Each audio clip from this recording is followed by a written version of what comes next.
અલગ અલગ mechanism of action છે એમાં જે ચાર મેઇન મેકેનિઝમ ઓફ એક્શન છે એટલે આપણે સેલ થી ચાલુ કરીએ. બહાર સેલ વોલ હોય એટલે યા તો એ સેલ વોલ ને પ્રોબ્લેમ થાય, સેલ વોલ વાળી એપિસેલ એટલે એમાં આપણે જે કોમનલી વાત કરીએ છે એમાં સિક્યુર બરોબર. પછી બીજું આવે સેલ વોલ ની અંદર આવે મેમ્બ્રેન. જો 4 નંબર માં લખ્યું છે મેમ્બ્રેન ડિસરપ્ટર એટલે પોલિમિક્સ એટલે છે યુઝ્યુઅલી આપણે જે લોકલ એક્ટિવ જે લોકલ આપણે વાપરીએ છીએ ને જે ડિયોસ્પોરિન કે એ બધા બાજુ મેં તમને પોલિમિક્સિન આવે તો એનો બહુ મેમ્બ્રેન ડિસરપ્શન. એના પછી અંદર આવે પ્રોટીન. તો પ્રોટીન આવે પ્રોટીન સિન્થેસિસ ઇન્હિબિટર. તો મેઇનલી જે છે એ એઝિથ્રોમાઇસિન જે આપણે વાપરતા હોઈએ એ, અને એની અંદર આવે ડીએનએ. એટલે આપણે યાદ રાખવા માટે આ સિક્વન્સ તમે યાદ રાખો ને તો તમને મેકેનિઝમ ઓફ એક્શન એકદમ ઈઝી રહે. સેલ મેમ્બ્રેન, સેલ વોલ, એની અંદર મેમ્બ્રેન, એની અંદર પ્રોટીન, એની અંદર ડીએનએ. તો મેકેનિઝમ ઓફ એક્શન તમે કઈ મગજ લગાડવાની જરૂર નહીં પડે એમાં. પછી આ સિક્વન્સમાં 12 થી અંદર આપણે આયા. આ જ સિક્વન્સ આવે દરેકમાં, આ જ સિક્વન્સ આવે અને નીચે આવે અંદર ડીએનએ. તો ડીએનએ ની જે ડીએનએ રેપ્લિકેશન ઇન્હિબિશન કરાવે છે આપણે બધા કોફ્લોક્સાસિન, સિપ્રોફ્લોક્સાસિન અને ડિઓફ્લોક્સાસિન જે આપણે કોમનલી વાપરતા. એટલે આ મેકેનિઝમ ઓફ એક્શન એકદમ clear.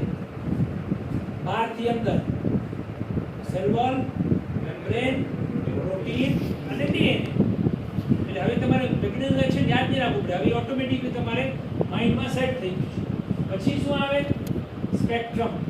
Narrow spectrum, broad spectrum. Narrow spectrum એટલે જે ઈ જ ઓર્ગેનિઝમમાં કામ કરે. બ્રોડ સ્પેક્ટ્રમ એટલે ઘણી બધા ઓર્ગેનિઝમને કવર કરે. ફોર એક્ઝામ્પલ નેરો સ્પેક્ટ્રમમાં યુઝ્યુઅલી એમોક્સિસિલિન જે છે યુઝ્યુઅલી ગ્રામ પોઝિટિવમાં કરે બરોબર.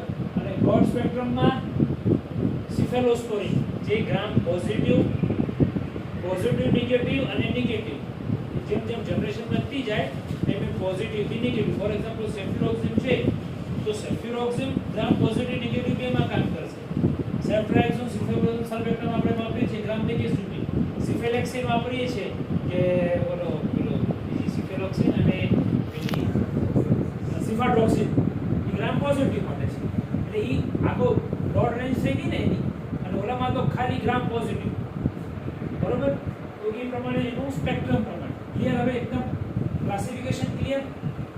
એટલા માટે આ બધું જે છે ને એ એટલા માટે જરૂરી છે કે આ બધું કામ આપણે ક્યાં લાગશે? રેઝિસ્ટન્સમાં આ બધું કામ લાગશે. એટલે આ કરાવું છે.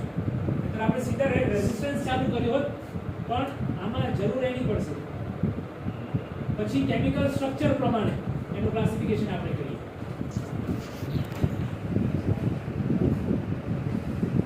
કેમિકલ સ્ટ્રક્ચર પ્રમાણે એટલે એનો બીજો એન્ટીબાયોટિકનું બીજું ક્લાસિફિકેશન આવશે કેમિકલ સ્ટ્રક્ચર પ્રમાણે બરોબર. કેમિકલ સ્ટ્રક્ચરમાં જે છે આપણે આ બધા રેગ્યુલર વાપરીએ છીએ.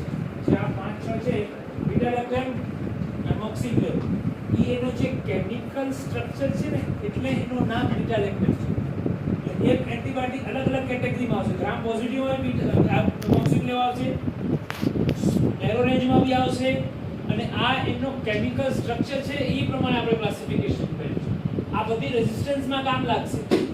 એટલે બીટા લેક્ટેમ છે એ એમોક્સિક્લોર આપણું, ફ્લોરોક્વિનોન તમને ખબર છે, મોનોગ્લાયકોસાઇડ ખબર છે, એમિકસિન આપણી જેન્ટામાઇસિન, ફ્લોરોક્વિનોન્સમાં સિપ્રોડોલ, ડિઓફ્લોક્સાસિન, મેક્રોલિડ આપણે વાપરીએ છીએ એઝિથ્રોમાઇસિન. આમાં એક એક્ઝામ્પલ તમારે ખાલી યાદ રાખો. એક એક્ઝામ્પલ યાદ રાખશો એટલે બીજું બધું યાદ રહેશે. અને આપણે એક જે વાપરીએ છીએ એટલે ઉપર એમોક્સિક્લોર, નીચે એઝિથ્રોમાઇસિન, એને નીચે એમિકસિન વાપરીએ છીએ, જેન્ટામાઇસિન, પ્રોગ્રામાઇસિન નથી વાપરતા.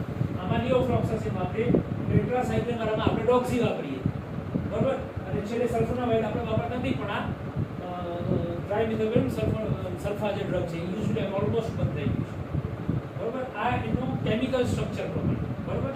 એનું નામ. હવે નીચે રૂટ, ઓરલ, આ બી ક્લાસિફિકેશન છે.